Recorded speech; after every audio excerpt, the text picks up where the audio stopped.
আপনারা যখন আসবেন এই ধল্লা ব্রিজ পারে প্রথমে এসে দেখতে পারবেন এরকম একটা টাওয়ার আছে, অনেকগুলো দর্শনীয় স্থান আছে, একটা পানির একটা বিশাল বড় একটা ফুলের মতো একটা সুন্দর দেখার মতো একটা জায়গা আছে। এই টাওয়ারটা আপনি দেখতে পারবেন। এটা হলো মেন গেট। এখান থেকে এসে বামের শ্যামলী টেক্সটাইল মিল আছে, এখান থেকে নানান ধরনের কাপড় বিক্রি করে, তো আপনারা এখানে আসতে পারবেন। হ্যালো বন্ধুরা, এটাই হলো দর্শনীয় একটা গেট। এখানে পানির ঝাড় আছে, এই ঝাড়ের নানান ধরনের বাতি জ্বলে, অনেক সুন্দর একটা জায়গা, সুন্দর একটা প্লেস।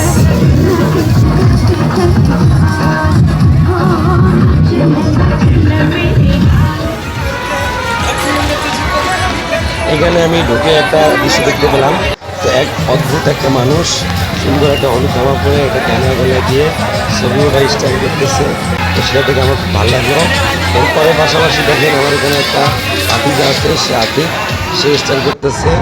তারপর আমি ডান দিকে গেলাম, ডান দিকে যেয়ে দেখি এখানে অনেক সুবিধা দোকান, সুবিধা দোকান দেখে আমার মনটা ভরে যায়। তারপর আমার সামনে সবচেয়ে বড় বিষয় হলো এখানে একটা সিনেমার শুটিংয়ের মতো একটা স্টেজ আছে, পুতুল নাচ। সেখানে দেখে মান্নার সিনেমা ভীষণ ভীষণ ভীষণ মায়ের শব্দ শুনে আমার মনটা ভরে গেল যে মান্না কোথা থেকে চলে আসলো। পরে দেখি না মান্না না, এটা 2 নম্বর মান্না।